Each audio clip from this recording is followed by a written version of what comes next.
Okay, it seems we are live now, and welcome everyone. Today we have another episode of the Uncensored pitch deck review. This time by InnMind, together with our great partner Fractal, which is a Web3 accelerator with great community of Web3 and crypto founders, helping them to grow, succeed, and gain more traction. And today we decided to make it in the live stream format so that the founders here who have time and energy to join us in the live stream, they can ask questions in the live chat. Don't hesitate to do it. And we have a great guest, VC analyst of Fractal Web3 Accelerator, Mark Leontev. Hey, Mark. Hi, Nelli. Thanks for having me. Happy to be here. Yeah, welcome to join us today. And I know that you have extensive experience in reviewing thousands of pitch decks of early stage Web3 startups. So I hope you will bring a lot of content and insight today. Well, that's what I do, for my job. Can't wait to jump in. And don't hesitate to be critical and to be honest, because that's the goal of this initiative. Our goal is to show to founders how, in reality, behind the scenes, VCs, VC analysts review pitch decks. So I know that you did not check the pitch deck up front. It will be very realistic today, correct? Yeah, actually, I did that kind of on purpose because I think it would be very great for demonstration purposes to kind of modulate the situation where I open somebody's pitch deck and actually lay out my thought as we go. It's kind of live situation as part of my job. So I hope it will be useful for the founders to watch. Awesome. So let me start screen share. And today we have a startup, Usui. It's a launchpad, but we will learn more about it. And I want to remind everyone who is watching us today that if you want your startup pitch deck to be reviewed in the next episodes, don't forget, when you register your startup profile on InnMind platform, you have a button, Request Pitch Deck Review. Click this button, we will receive your application and we will review your pitch deck in the next episodes. So, sharing my screen now. Mark, tell me when you see my screen. I do. I'm seeing it now. Perfect. So we have the first slide, Usui, refund policy integrated all in one platform powered by SUI network. How do you feel? Is it self-explanatory what they are doing or not? It actually is. It actually is. I think the first thought I have is that I like the name because it already conveys me the ecosystem it's going to be deployed in. And that already gives me some kind of broader idea what kind of daily active addresses we're talking about, what kind of total volume logged might be or might not be there. So that's pretty great. That's pretty great. So let's jump further. Okay. Problem slide. Understanding the problem. So token dump after TGE, 70%.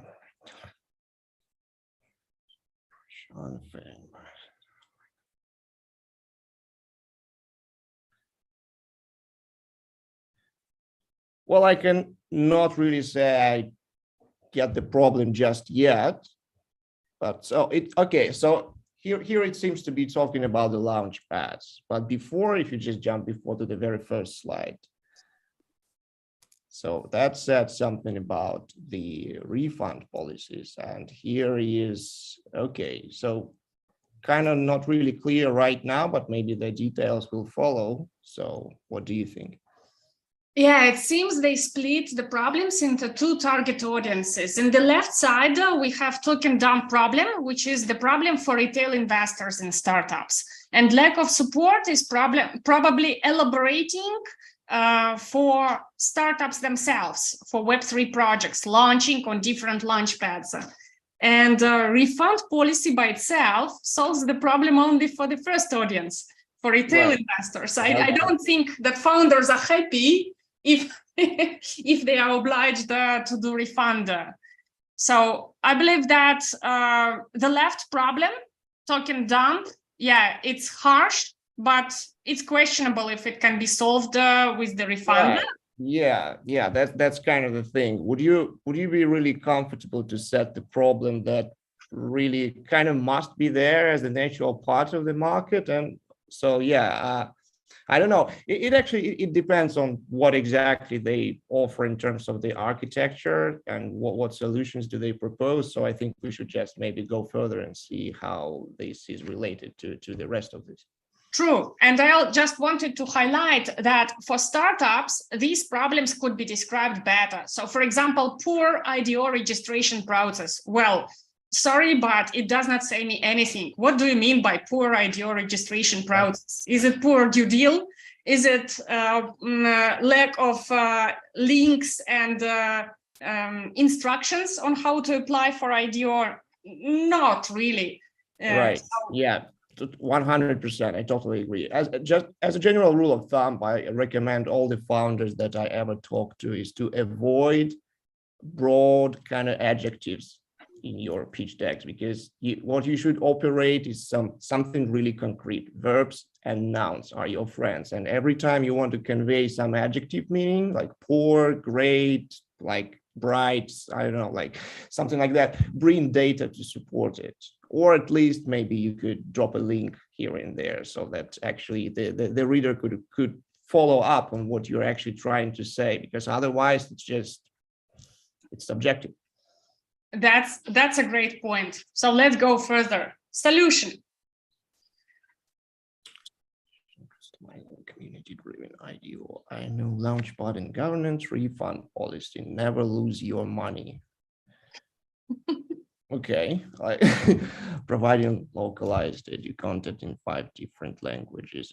Okay, so here is, yeah, I think this is the point where I can raise the problem of the founders sometimes striving to be, kind of overly concise, because they know another general rule of thumb is to be like strict, short, and straightforward, but sometimes it does require some description, like when you say never lose your money, who are you talking to exactly? Is it the user cohorts? Is it participator, registered or not registered? And how exactly is it going to be delivered?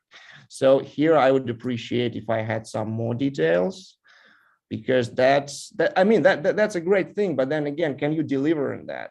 And what kind of risks are associated to you from the business model side, right?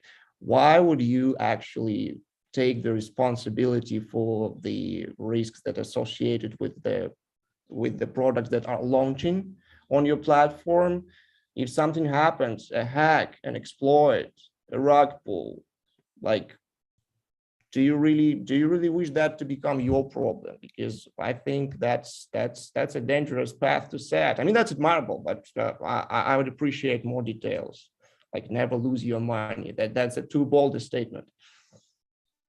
100% agree. And actually, community-driven IDO, INO, Launchpad, and governance, I don't see any specific competitive advantage here. I mean, it's so average for the industry. Every second Launchpad claims to be community-driven, claims to have community governance, at least to deal with regulators, right? Even if they have centralized decision-making, they still publicly claim that they are governed by community. So it is very questionable claim. Absolutely. Yeah. Absolutely. Yeah, I think we can actually make this session kind of throwing in the general rules of general thumb. So another general rule of thumb in that regard is that when you actually put forth some thesis that you claim to be like community-driven IDO, it would be really great if you as a founder always, every time you do that, just ask yourself, does the opposite make sense? Like if I say community-driven, I proceed on the assumption that there are other competitors that claim we are no community-driven platform. By no means we welcome users to be involved in the governance, which is ridiculous, right?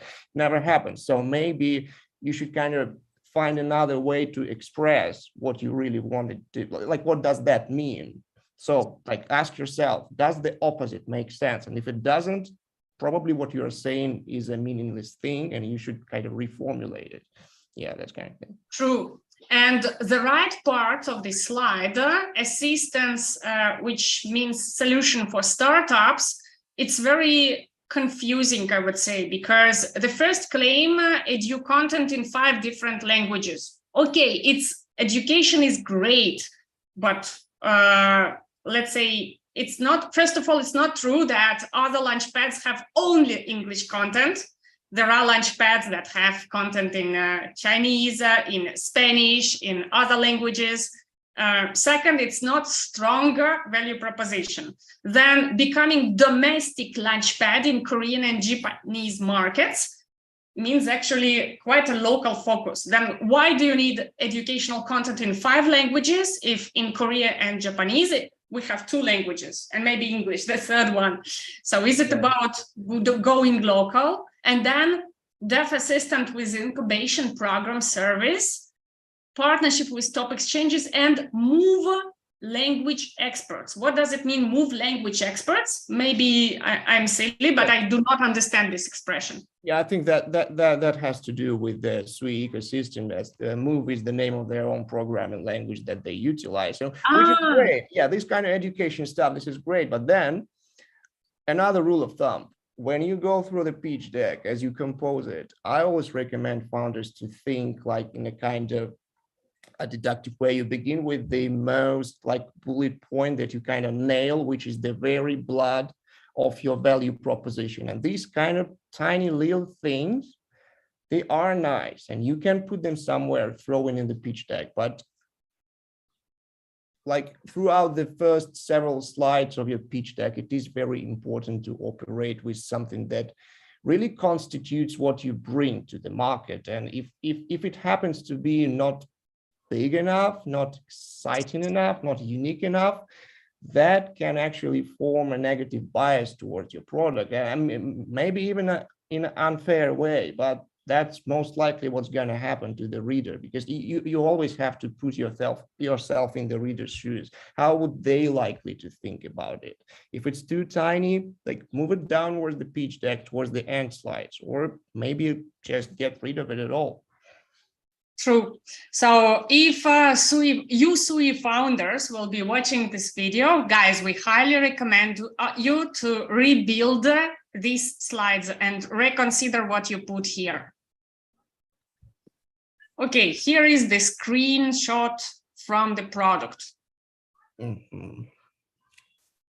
So as it seems, this is a kind of a screenshot from the user interface of their MVP, and that's what it's going to look like. Okay, so I'm not going to lie that I'm the most experienced Launchpad user myself, but yeah, I mean, overall, it's always great to actually demonstrate what it looks like. But if possible, we in Accelerator, we actually urge all the founders and all the applicants that that are applying to the accelerator, what we require ideally is a video piece rather than a picture, because if you made the video with your screen recorded or live video or whatever, depending on the product you're building, then first we can actually see more, right? Because you can click on the buttons and show more of the user interface. And second, the most important thing is that we actually know that it is there, and it's just not like, a PowerPoint picture that you maybe drew or something. Not that we suspect you in some ill will, but just to be sure. Again, put yourself in our shoes and give us 100% of the information so that we are 100% sure that the product is actually there. So that's what I'd say. Yeah, and those that do not have opportunity to embed the short video about the product, they can still keep the screenshot. But if the MVP is live or the product is live, it always makes sense, as Mark mentioned, to add the link, clickable link here somewhere. And plus also, it's good that you put the screenshot and the slide is very laconic, but I still do not know, is it the mock-up is it the real life MVP? So it would not harm if you add a short sentence here saying that, for example, our MVP is live. It does not make the slide overwhelmed, I think. Yeah, 100%, 100%.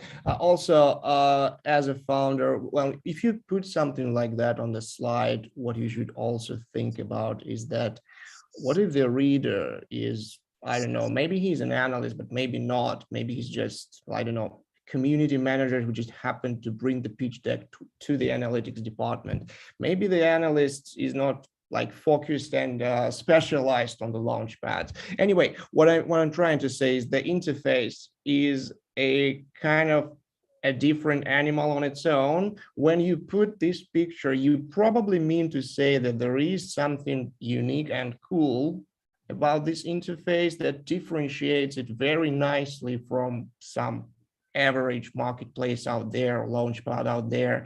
So why don't you, just as Nelli said, why don't you just add some little text there and drop down the arrows towards the user interface elements that you want to highlight and just explain briefly why it's cool.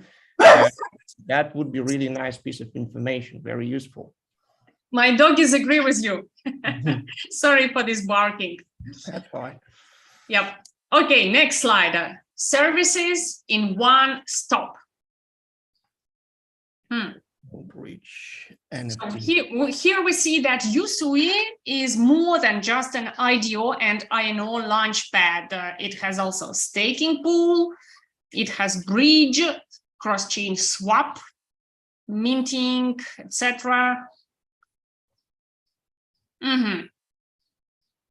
Initially, it was not clear, to be honest. You know what I think is that right now, by the way, I love this slide. This is something that I'd like to see maybe in the beginning, in the first or the second slide. But right now, I just kind of feel confused because throughout the flow of the pitch deck, you as founder, you as a composer of this deck, you already kind of convinced me. You narrowed my vision down to the launch pad.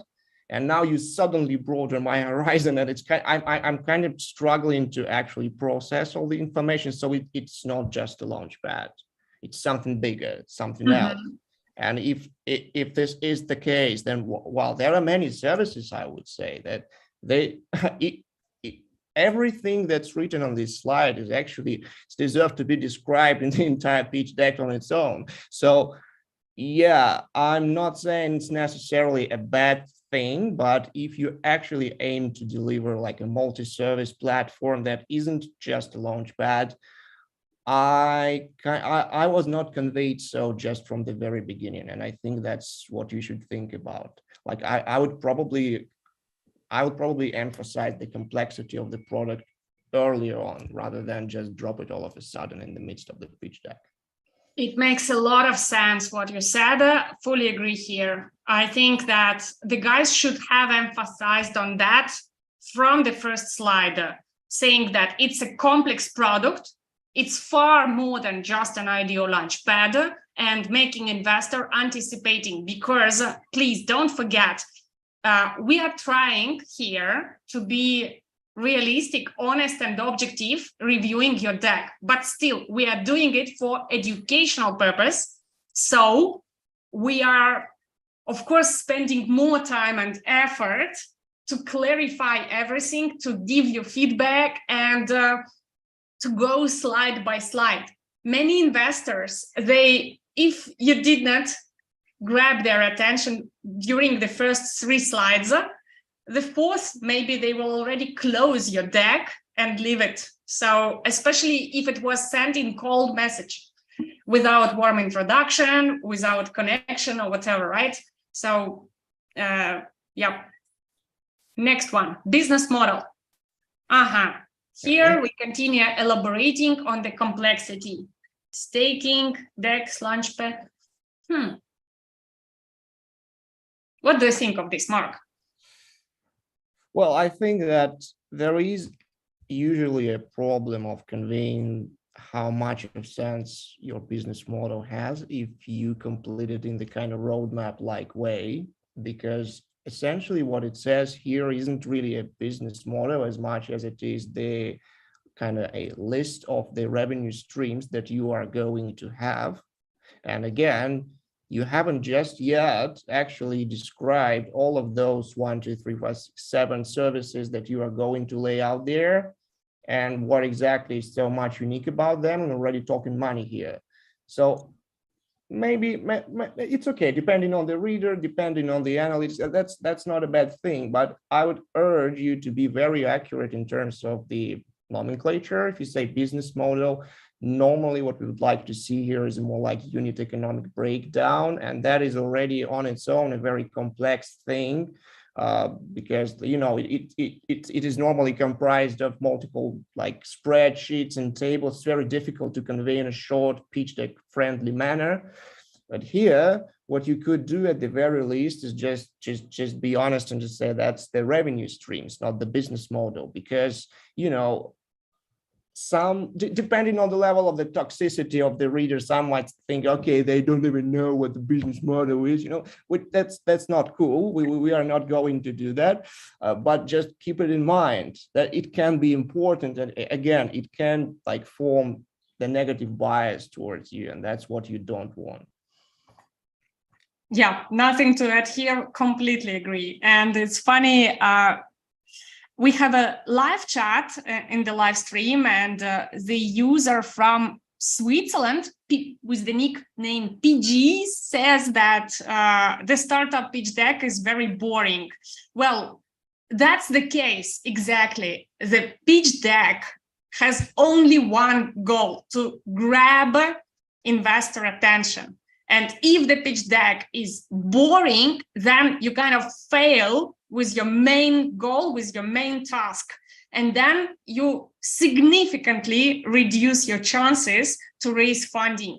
And I know as a founder how hard it is to create a great deck, because every founder in his brains has so many things that you are thinking about. It's very hard to deliver it in a few slides in a laconic format and explain it to people who have never heard about your product before. So that's why we are doing it. And for other founders, don't hesitate before sending your deck to investors to send it to your friends, fellow founders, team members, even those that are that have nothing to do with fundraising processes, because this feedback can help you to understand how other people digest the content from your slides. Yeah, Nelly, actually, what's the name of the user again? PG. PG, thank you very much, PG, because that's actually a very valid point that you are bringing here. What I mean is, I am kind of going through multiple pitch decks like all day long. That's a huge part of my job. So I already stopped noticing such things. I kind of put up with it. Okay, that's fine. It's boring. It's my job. I'm going to do that. But a very important thing for you as a founder to remember about is that actually I, as an analyst, am not very likely to analyze your project based on your pitch deck. Why is that? Because that's a kind of, that's more of a business development kind of material. When I conduct my analysis, I actually operate with something more detailed or substantial. I dive deep into the white papers, etc. So what I mean is, most likely the reader, which can tolerate boring, is not going to be me. It's going to be somebody else with another title, not an analyst. So it can be a business development officer, can be a community manager, can be whoever really. And it is very important to actually to be friendly towards them from the very beginning. I remember once it really drew my attention when I saw the pitch deck, where the very first slide was not even the name of the project, but the kind of message towards the reader. It said this way: I am going to offer you, I don't remember the number, like 15 million annual income. Just read further for 5 minutes. That's cool. I was like, wow, somebody is offering me money. Okay, I'm going to read that for sure. I'm not going to say that should be a standardized way. That wasn't the standard way, but it caught my attention. And I remember it till like till today, and it was long ago. So thank you very much to PGs for bringing that up. It's actually a very good point, a very good point. You mentioned you're analyzing plenty of decks per day. How many per day? Well, I'd say, well, it depends, obviously. We have, because we operate in batches, like, so we might receive the increased like income towards the beginning of acceleration program, and that can be like dozens a day. Normally, I would say I at least go through the pitch decks myself in the proactive mode, jumping through at least 10. Mm-hmm. But again, that can vary. So it is very important to differentiate. I mean, even if you're not sure, I would even say that it makes sense. Usually it makes sense to take some risk and deliver something you might be not sure about, but that's going to stand out, because, you know, that's huge workload there in the analytics department and you want to stand out. So don't hesitate to take some risk in that regard. Actually, yes. And this also refers to another problem many founders face. They try to put everything in one deck. Everything about their startup. Again, it's not a goal. The only goal is to make a follow-up conversation, right. Make investor, make VC analyst curious to learn more. So absolutely. Put the hints, put anticipation, and then expect them to come back to you asking for extra details.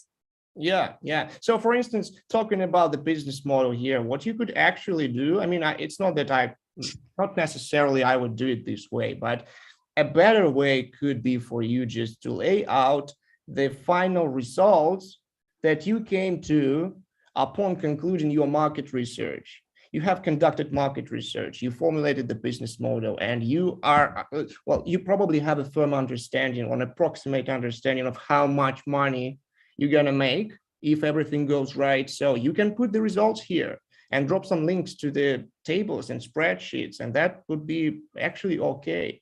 I would open them, and yeah, once you got me talking to you, I'll find out everything about you myself. So yeah, there is no need to worry about that. That's absolutely true. And the last thing regarding this slide, they highlight main revenue model as incubation program with service fee and development costs.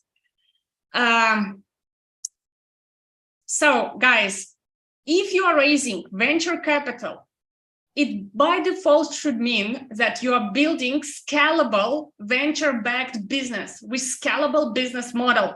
Incubation program by default can't be this way. I mean, there are exceptions like Y Combinator or whatever, but in general, incubation program is a boutique service, is a service-based model where you charge service fee. It's by default not scalable. It can be profitable, but it is not scalable, which means that it is most probably not for venture capital. Don't put here main revenue model. It breaks it all. For me, for example, if I look at it as an investor, I completely ruin my anticipation and feel like either guys do not understand the sense of their business and how to grow business to multi-million numbers, or they just put a typo and designer put this main revenue model in the wrong section. Yeah. And actually, since you noticed that text over there, I feel a little bit confused, because do you remember we began the talk going through the launch pad, and now it says that incubation program is the main revenue model, and it's going to be what now? Revolving around that? Is it a launch pad? And again, none of them has been properly laid out in terms of its structure and unique proposition. For each 7 of them, there should be. So yeah, I'm confused. Let's see what tells us next. SP Labs team together for 2 years. So now we see the new company name, SP Labs. And you remember on the first slide, it was Usui by SP Labs. So probably it's kind of spin-off, or daughter company or something like that. Yeah, I would actually say this is the most, I mean, that's an okay slide in terms of that. Here, it's kind of, it does lay out everything I need to know. Actually, especially, I like to know that you have been working together for 2 years. It doesn't mean that I'm going to believe you just now. I'm going to check and dig down that. But it is a very important piece of information. So thank you for that. It is important for us to know. You know, we even put it as an additional metric inside our scoring system when we assess the founding teams. We do pay attention as to whether or not they know each other and have some work history together. It also does provide the description of the job titles, which is also very nice. And yeah, and thank you very much for, are those LinkedIn links are actually clickable? Can you open them and go to the actual profile? No, they are not clickable, but maybe it's because I'm doing this screen share. I do not know, but I can't click them. Yeah, I think it should be linkable anyway. So it just, that is a very important thing that I would be very thankful if everything that is supposed to be a link would actually be a link. So. True. Fully agree. I love this slide. This is great job. Very complete information, highlights of the previous experience, of the background of team members. We see here we have diverse team from Vietnam, Korea, and Japan. Yeah, awesome. Community traction of the team. Yeah, reached top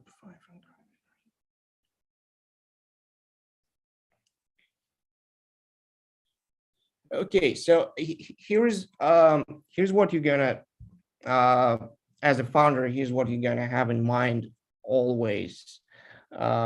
You should probably think about. You should probably think about who you're sending the pitch deck to, if it's a VC or some kind of experienced investor. What they would most likely mean by community traction is not as much of the sheer numbers in the numerical sense, rather than the retention aspect of it. Like, okay, you've got those 65,000 followers, but what if you acquire them like yesterday, right? And who can guarantee that they're gonna stick with you? It could be very useful for you if you show just how long you already have that number and what's your retention rate. So that would be a bit of more useful information that you might want to actually stick in the slide. It doesn't take much space. So think about it too. Also, we always feel obliged when the founders, which they rarely do, to be honest, but some do, where they insert the information about geographical kind of decentralization of their user base, because that's also very nice for us. We pay attention to that. Again, that depends on the thesis of the investment thesis and the scoring model. But as a general rule of thumb, here, you might want to pay more attention towards the quality rather than the quantity. So that is just an idea for the founders to ponder.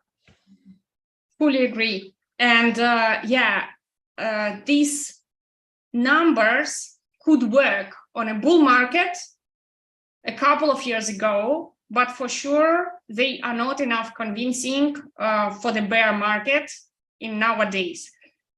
As Mark said, all experienced, more or less experienced investors will go into quality of your audience. So it's better to show that you have, let's say, 5K followers, but they are really engaged. Keep this in mind. And if in Twitter you have 100K followers, but 3 likes per post, then it will not work out. Also, I'm missing here information. Is it community traction within 1 month, within 1 year, within 10 years? How long did it take you to grow these numbers? It will really help to understand how efficient you are in marketing as well. Right. And again, even in terms of the pure like sheer numbers there, again, I want to go back to the to like from the very first slide because you got us confused as to what is actually your main product, a launchpad, or is it an exchange, or there was some mentions of cross-chain swaps, etc., or is it an educational service, or is it an accelerator? the least appropriate range of follower numbers would be probably different for those sectors. So that is also something that I, as an analyst, would bear in mind. But you guys, you founders, didn't give by now. You haven't yet given me a chance to actually understand whether it's many or few, because I got confused as the very vertical, the sector you want to operate. So that is also very important. Everything is, intertwined here. So that's very important. True. Let's go further. Okay.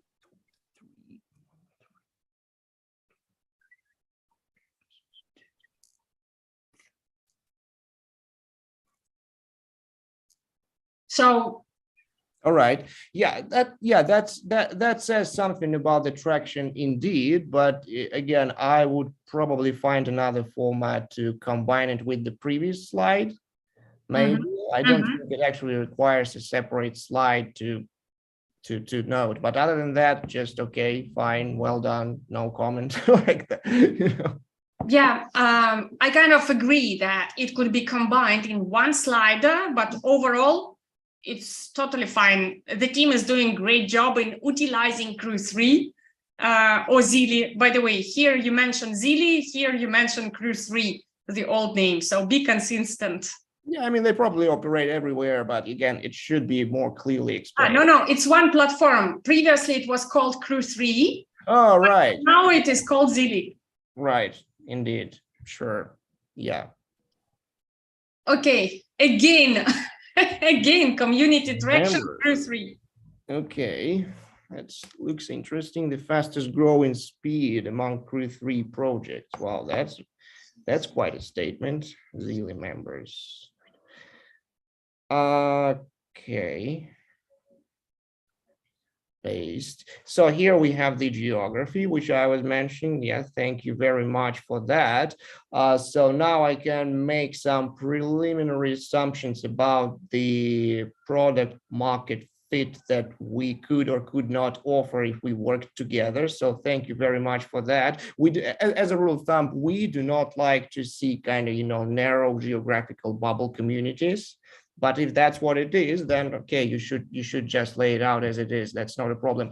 What bothers me more is that I do not actually, again, we have Zili members here, and it is the left chart. It is growing kind of steadily, but I do not see the time frame. Like, when did it happen? What was the time frame? Okay, from when to when is that's not really clear to me, So the dates, months should be there for us to understand better, like what is the longevity of the period of time? Like, when did it happen? How long did it take? Yeah. And we have 3 slides in a row explaining that you are really good in building community, in particular platform for community engagement, Crew3, or the new rebranded name, Zili. It's great that you are doing good job there, but it's a bit too much, too many slides for investor pitch deck. Absolutely. Absolutely. Yeah, here you just spent 3 slides on something that really worth just one. Let's go next. First IDO. Fine, that's a piece. Was that a blurb, kind of piece of advertisement? That's very nice. Again, would be much useful for us if you drop the link to the project, to the platform, any data, like your projections, something that doesn't take much space on the slide, but should, again, a rule of thumb, any picture should be something that is more than just a picture. Yeah, give us a chance to obtain some additional information. That's very important. Yeah, what I get from this slide is that already this month, in a week or couple of weeks time, in July 25th, they will have the first IDO on Usui Launchpad, Move to Earn project that was incubated, HOOD. That's cool. But then I'm starting questioning, do they start doing IDOs for external projects before finalizing their own raiser, or did they already finalize it, or what is the plan? So it's a bit maybe too early for me to understand this. Yeah, indeed. Actually, I think, can you see the number of the current slide? I think I have a feeling that we've been through like 20 of them by now. I can't see, but let's do it like this. It's 11. Oh, just 11. Okay. So that is the 11th slide. But again, we haven't. Oh my God, there's so many. Oh, God help me. Okay. Mark, that's your job. That's fine. Just breathe in, breathe out. That's what the analyst would actually be saying to themselves when they see your pitch deck, and chances are they're not gonna finish, guys. So bear that in mind too.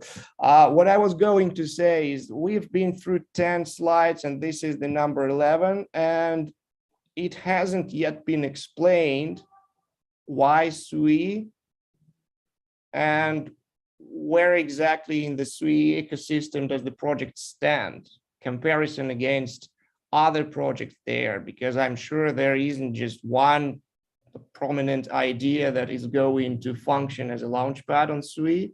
Probably there are others. So the competitor slide, even if it's somewhere down the road, it should be earlier. The explanation why you chose this particular blockchain should be earlier, because you kind of take it for granted that we should probably understand why you chose this blockchain. Well, I don't.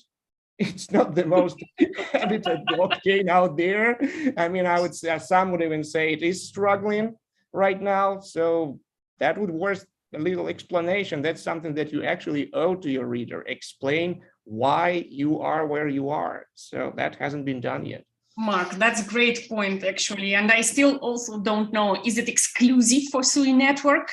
Is it multi-chain? Do they have official partnership? Yeah, it feels so. But again, that's the problem. We do not know, because this pitch deck didn't give us any chance to actually know that. So it should have been explained. Okay, roadmap. We are here in July. By the way, it always helps when it is somehow marked in design, not to search where we are right now.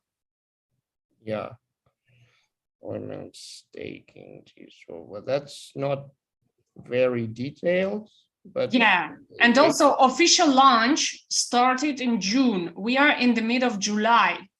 So, and we did 80% of something is live of product. Yeah. There have been 7 components down there, you know, like 7 different services. So is it 80% of all of them? Some of them? Which ones? So again, not clear. Not clear. And not clarity clear. Is the must-have thing for all pitch decks. Clarity. Clarity is king. Okay. Oh, here are the cues. Okay. We are in Q2 right now, or Q3? We are in the beginning of Q3, right? I think we're still in Q2. Let's count. I can count. 1, 2, 3, 4, 5, 6. Oh, no. Yeah, it's quarter 3 now. Yeah, as an analyst, I can assure you it's quarter 3 now officially. Pending, staking. Okay, new governance. Cool. Pending. Okay, ongoing, pending. Well, pending actually kind of means that you have stopped working rather than you are working. Okay, but that's okay. That's just wordings. Again, there are so many names on this slide that we're actually seeing for the first time. Like, look at that NFT-enabled wallet, guild system launch, etc. There are so many things that you just like freely drop down on the reader without having any mercy, hoping they would understand. Well, chances are they would not. All these things. Another rule of thumb: it's called scaffolding, right? So if you begin with something, everything that you mentioned, a new piece of information, a new product that you introduce should be logically connected, and actually it should be derived from the previous one that you already introduced. While here, I am really confused so much, and it's all blurred in my mind now. So I don't really understand what the project is doing. It seems like just everything based on SUI, like what, just whatever, name it, we'll build it. That's what it feels like. And I hope it's not like that, but you should be more clear and give me more chances to understand what you're actually building and where your focus lays right now. Yeah, and you mentioned seems everything is built on SUI, but here we see new blockchain integrations here and here. Right. Yeah. So why bother with SUI if you want to actually interconnect to the others? As far as I know, SUI is not EVM compatible blockchain. And unless I've missed something, that's going to be problematic for you to deliver. But if that is what you are actually doing, that's actually worth something to emphasize. That could have been a proposition to draw my attention, because I would gladly read about that, should you elaborate any further. The third goal is to dramatically increase the activeness. Look, guys, most probably investors will not read this. It's very complicated, small text. I have a big screen here, but I still struggle to read it with attention, especially considering that it is 12th or 13th slide. I'm getting a little bit tired, so I would recommend to avoid this type guys, of. Your pitch deck should have been ended by now, and we just and we are only discovering more services that you are offering. That's just that's cruel. Okay. Let's go further. Target marketing. Okay. My question here, we already learned about target markets previously, yeah? Korea, South Korea, Vietnam, Japan. Okay, here we have look, do you remember the slide where they mentioned that Usui would be domestic launchpad for Korean and Japanese market? I will find it for you. Yeah, I do remember. It's here, becoming domestic launchpad in Korean and Japanese markets. And here we see that target countries, Southeast Asia, Turkey, India, Nigeria. I'm getting more and more confused, unfortunately.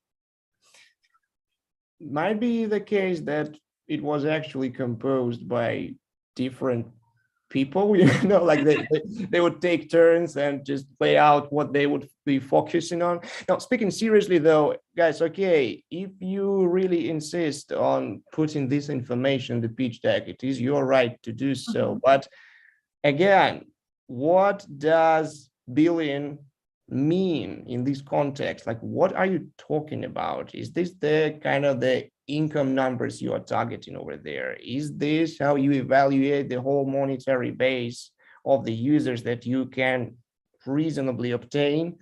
That should be specified so that we know actually what's that million mean. Could be any number between some local GDP or something like that. Is it revenue? Is it income? Not clear.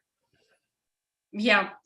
Oleksiy Herasimchik is writing in the live chat, too much things in development in one time. So probably he means the roadmap slide. Yeah, Oleksiy, it seems so. Too much, too much. Indeed, and yeah. So that's actually, again, that's a very bold statement. If you put so many details on slides, we're going to build that, we're going to build that. Well, then make sure that you have a very extended development team and you have them in-house and they can be found in your company profile on LinkedIn. Otherwise, I'll proceed on the assumption that you don't have them and you cannot deliver. True. And it's kind of red flag for investors. And guys, we are telling it not to joke on Usui. I'm sure it is a great startup with amazing team, but believe me, 9 out of 10 startup pitch decks, we can ask Mark if he agrees with that, will look like this or even worse. It's just horrible what we see in the slides that are meant to raise funding for your startups from VCs. So we are doing it to teach you, to explain you how not to do and what mistakes majority of founders are doing in the pitch decks. Yeah, of course. We are here only to help, and we just spend the time so that you might learn something. And of course, we by no means we want to offend anybody here. True. Marketing strategy. Okay. I guess it's kind of go-to-market slide. And here we have 3 core elements. Crew 3, Zilli, yeah, they will continue experiments there. Co-marketing with SUI Foundation and Ambassador Program. For me, it's not convincing, to be honest, because it's not enough for go-to-market strategy. Moreover, co-marketing with SUI Foundation, I did not see in other slides if you have any official partnership with them already. And if you don't have, this is very, very bold statement to have in your pitch deck if you don't have anything signed yet. To say the least, Yeah, if you are actually officially backed by them, it should be something that you might want to put right in the very first slide, I would say. I mean, it's kind of conveying that you probably are by the general theme and style of the presentation. But again, we shouldn't be guessing anything in your pitch deck. We should only know or not know. So don't give us any gray area there. Anything that isn't clear will be interpreted against you, not in favor, because there are so many pitch decks, guys. Believe us, we have plenty of them to choose. Oh, great. Competitor analysis. Actually, great job that you already have it, because many startups, they ignore this important slide and even if it is not good enough, I would better have it than not have it. Yeah, of course. Yeah, I mean, why we do require such things? If it, of course, you can't really convey. I mean, it is always called analysis. Of course, it's not. It's just an informational board, and that's okay. That is exactly what we want to see. We will analyze all of those ourselves as analysts later. But what you should convey here is that who you see as your direct or indirect competitor, because that will first give us a little bit of information to start with, and then it will also give us the information how you position yourself and who do you see yourself as in the market. And that will compare against your go-to-market strategy, against your business model, and that will start to make sense for us. So that's actually a very important slide. Regardless of how it's done, we always appreciate when founders put this information on the slide. So thank you guys for that. Mm-hmm. And here we see that USUI is competing mostly with other launchpads on SUI network, which may make sense, but I still remember a cross-chain integration. So for me, it's just a question when we will learn about it more. Yeah. Just for visual clarity, it would make sense if you mark it in different color, because I had to spend a few seconds to understand, should I read it from right to left or from top to bottom or whatever else? Yeah. Right. Yeah, they're all SUI, so maybe they should be all blue. Well, again, yeah, by now we are probably 100% sure that you guys might have received some grant from SUI and you're going to operate solely there. And that's okay. I mean, there is a strategy to target a small market first, and then from there to build a basis to expand further. But again, it should be conveyed earlier. You should emphasize it as your strategy. Back there, when you have the strategy slide, that was a very good place to emphasize this fact, if it is so. True. Okay, unique selling point. Oh my God, 16 blockchains. You just mentioned they will prefer to be slowly. That's gonna be a very difficult task. And well, I'm gonna see 16 public audits in that case, guys. First MTE project, Hood. Okay, here we know something about the project that was announced. It is moved to earn. Okay, 3,000 early platforms adopters from test launchpad and free minting NFTs. Okay, again, the selling point should be also in my gut feeling. It tells me that you might want to put it earlier rather than, you know, after so many excruciating details and in clarity. That doesn't really revoke any feeling to me. Okay, another promise sounds loud, but okay, let's see if you're gonna deliver. Otherwise, just other than that, no comment really. What blockchains again, and why start with SUI again? I mean, I don't know, I'm confused.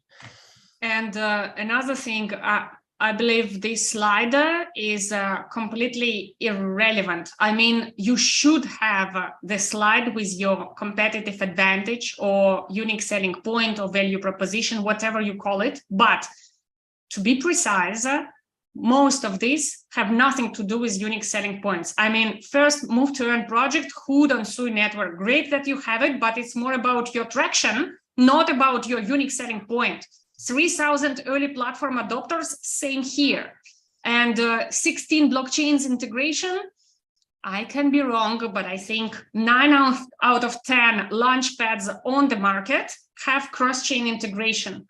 I hardly can remember any launchpad without cross-chain integration nowadays. So what's unique in this selling point? Yeah, absolutely. It's a very good point, right? So essentially what you're saying in this speech, in this slide is that, hey guys, we don't have any. So let's just list something that we hope we want to do in the future. And if that's the case, if you don't have any, then you should probably not brag about it. And maybe get rid of this slide because yeah, absolutely. Nelli's 100% right. There's nothing unique in any of those points. Why all in one?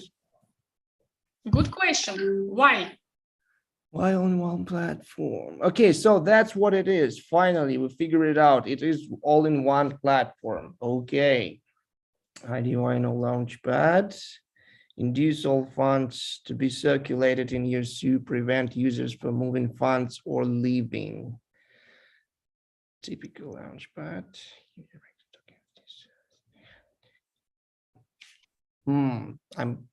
Well, if I were at work, I would probably take a little bit more time to ponder, but it doesn't really feel that it is answering the question of why.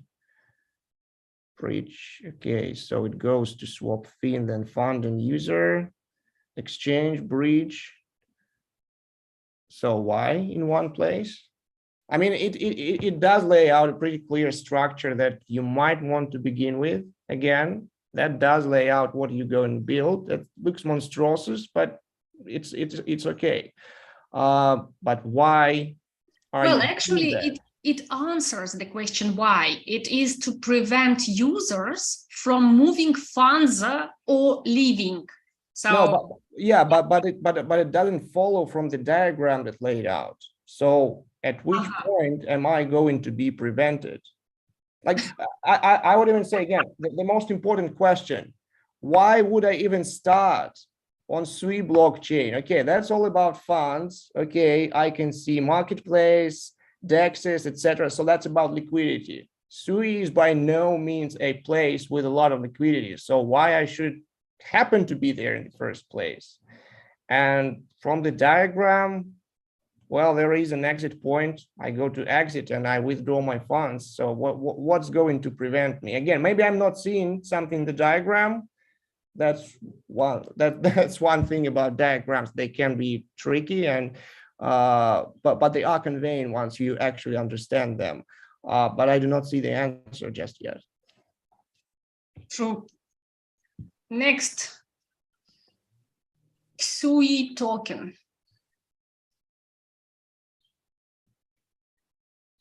Okay, so it explains us token utility, right? Yeah, it does look like that. So there is tiers system. I'd like to know more about the tier system.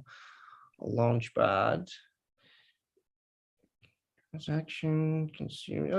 Okay, yeah, that's pretty neat. I would probably think of how I could take this information, combine it with the previous diagram, and make it again one slide and way earlier throughout, because this is actually what you do and what you bring to the talking. So I feel it should be earlier. Like you guys laid out the team is okay. It could be at the very end of the pitch deck. That's fine.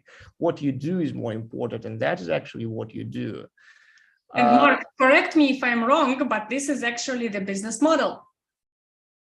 It does look like that, yeah. But again, to be counted as a business model, we would also like to see the market search results, like how many users are you going to obtain, how much it's going to cost you, and what kind of liquidities are there for them to take. Are they already on the Sui blockchain? Are you going to bring new users there? How, etc., etc. So that is a robust kind of user journey map alongside the utility of the token. So thank you for that.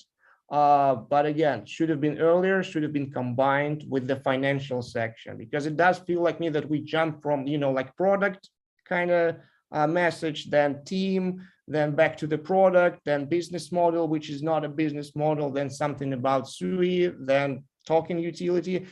You might want to combine them by, broader sections. Like this section first, you're going to talk about the product, then business model, financials, token utility, then et cetera, et cetera, et cetera. So that would be easier for us not to, get lost. We have very smart people watching us. Oleksiy in the live chat is mentioning that the problem isn't the positioning. They are the launchpad, or they are the platform for decentralized finances. That is so true. I mean, according to them, they are both and much more than that. So all in one. yeah, all in one. And how many services were there? Like 7 previously on the slide. So yeah. So here, here they do kind of, on this diagram, they do kind of integrate all the monetary flows via the token towards the user. But yeah, again, should have been earlier. And yeah, it would make much more sense if we actually understood where the focus laid. Is it a launchpad? But we already said about that. That's not true. Okay, so here is token economy, token metrics, sorry. Initial market cap. So that's okay. So guys, if you want to know from the analyst point of view, because again, depending on the reader, different job title would normally require different information in the tokenomics section. What I need to conduct the kind of comprehensive analysis on your tokenomics and make sense out of it is the description of the vesting details for every allocation that is depicted there. So you got private, ecosystem, market and development, liquidity fund, everything out there should be better laid out in a table format, and the vesting schedule, vesting details should be described very precisely. Like, is it linear? Is it not? Is it monthly? Is it quarterly? How many percent are you going to unlock at the TGE event, etc. So all those details I need for every single one of those sections, not just for the investor, because investor is going to read it, okay, but he's going to know how much of sell pressure can I expect, or should I expect? I should give it to my analyst, and analyst will look at that and they'll say there's not enough information. I need to know how the other allocations and categories will behave in the future, what's their schedule is designed. And actually I'll be needing also the smart contract to make sure everything is locked there and it can be changed. So that it's not necessarily to put in the pitch deck, but again, all those allocations should be thoroughly described, much more thoroughly than it is here. Yeah, completely agree. And just an addition, I'm missing one more line here. How much equivalent in USD you are raising in seed and private? Otherwise, I have to spend time to calculate it. Yeah. I mean, that lacks many details for sure. Yeah. Mm-hmm. I mean, again, please, guys, notice that we are not assessing whether or not the tokenomics is bad. I'm not saying it's bad. I'm just saying there should be enough information for me to make my conclusion, right? To infer whether it's bad or good. Give me that information. That's the message. Yep. Oh, here it is. Okay. Okay, fine. Yeah, that's great. But again, merge them into one slide. Save us time, save yourself some time, and that will be much better and more friendly. Yeah, it makes no sense to split it into two slides, into 3 slides, sorry. yeah. I mean, okay, if you are actually putting so many details there, okay, make it 2, but okay, funds of use can be separate. Okay, but I think the first 2 slides really can be 1 and should be 1. And also, look, seed round 300K, total raising 1,830,000, and then pre-seed round allocation 6% of total supply. It is not aligned with each other. Yeah, I mean, I should kind of make the entire abstraction in my head to perform the calculation. Okay, I must, again, why are we talking about merging slides? Because right now I have to remember, okay, how many, seed, private, IDO, thank you. Then I should go back, perform the calculations in my head. I mean, it would be much better if you did it yourself, right? And also, Here you speak about pre-seed round allocation, but here you have only seed, private, and IDO. There is no pre-seed round. Yeah, indeed. Partnership. Yeah, that's heavily sued. I mean, it's okay that I don't know all of them. Yeah, but that's just, I always urge founders to really maybe get rid of the partnership slide. I mean, I know the business development officers never agree with me. I'm speaking just as an analyst, as a mere analyst. To me, as an analyst, this information is almost useless. I mean, I am going to factor in the partnership network later on the analysis, but it is not going to have very much impact on my opinion about your product, especially if we are talking very early stages. Here you spotlighted a venture capital firm, which is okay. But again, if you are sponsored by SUI Foundation, if you are in any sort of business relationship with all the other dApps that are already built or are going to be built on SUI, if you have some backers, this is also something that can be put on the very first slide alongside your name, your lab's name, your project name, and your partnership network, right? It does set a tone, like whether or not you are already backed, and it doesn't really require a separate slide to put it somewhere. True. And by the way, coming to the previous slide, Alexei in the live chat is asking how to launch token with 23% of tokens to be sold and 5% liquidity. Something is wrong. So do you have any comments here? Well, that depends. It depends. It can be difficult. They do not necessarily have to match 1-on-1 ratio. It can be done differently. It depends on many factors, whether or not you're launching on a centralized exchange or decentralized exchange. Might be the case that you are bringing in additional funds that are not going to be derived from the tokenomics to actually kind of support the liquidity that is necessary for you to balance the token price. There might be different strategies for that. So, but yeah, the questions like that, the ratio does disturb me. I agree with Alexei. That seems to be a bit of very much discrepancy there. But again, I wouldn't really dive into the tokenomics details because that is a process of itself.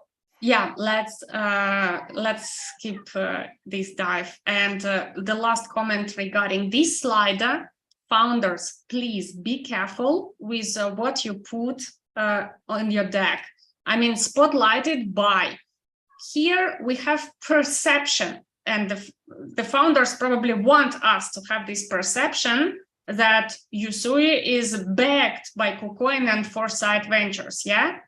Absolutely. But I'm getting confused by the wordings spotlighted by, because when you have backers, when you have VC investors on cap table, you're usually proud to say that here is our cap table or our current investors.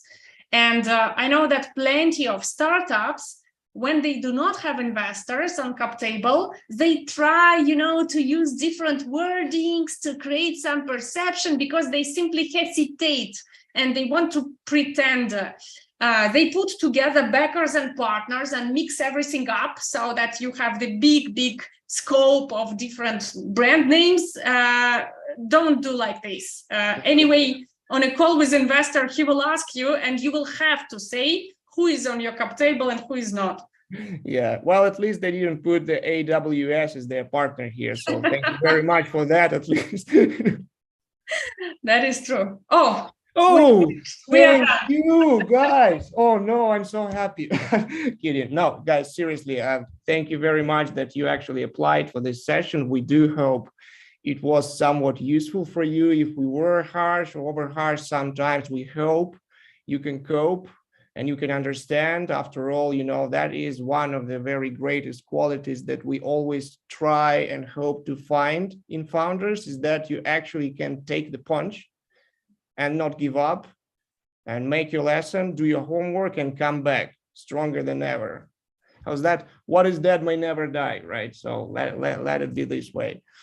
That is so true. And as we said, it was the first experimental format when we are doing live streaming. Sorry, guys, we didn't prepare any special questions to you, but I suggest to do the following. So when you watch this video or after the live stream ends, please write us in the chat or in the comments if you believe this is a good format to continue. And if you want us to do it live again, not in recording, if you have any questions remaining regarding pitch decks, regarding anything else, and I will gladly invite Mark again because I really enjoyed his comments and conversation with him. The joy was all mine, likewise. And Mark, the last question, just to finalize this stream. We reviewed this Usui pitch deck and commented on all the pitfalls, all the drawbacks and mistakes that were there. So I hope founders will do the homework and rebuild this.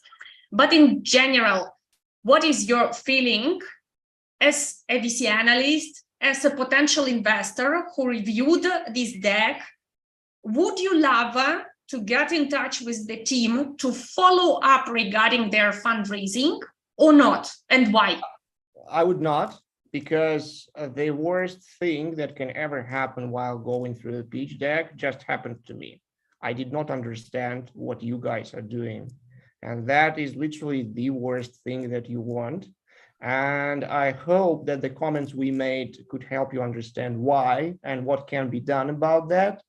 I have a feeling that it should be more product focused, and you should clearly emphasize what you're gonna begin with and how you're gonna expand from there and why SUI at all, etc., etc. So there is no reason for me to actually pump it up any way further down the work process and bring it to my decision makers. I would never do that. No, not now. Yeah, unfortunately, I have to agree with that. As a potential investor, I still do not understand from the deck why Usui is so special and why it's worth investments, why my investments can grow in a certain amount of time. So this should be in the deck. Does not matter 5 slides or 15 slides, but if you do not have this, investor will not spend time on giving feedback or following up, unfortunately. Yeah. Mark, Thank you so much for your insights and honest comments. And yeah, looking forward to see you again in the next sessions. And guys, please, if you think it's valuable content, don't hesitate to share it with your fellow founders in social media and leave your comments. We want to hear your opinion and learn your questions. I promise you, I will ping Mark and ask him to reply questions in the comments if we have any. Thank you very much. I'll gladly do. Thank you everyone who joined us today. Thank you, Nelly, for inviting me. It was a great pleasure for me. So I'm looking forward to meeting more of you.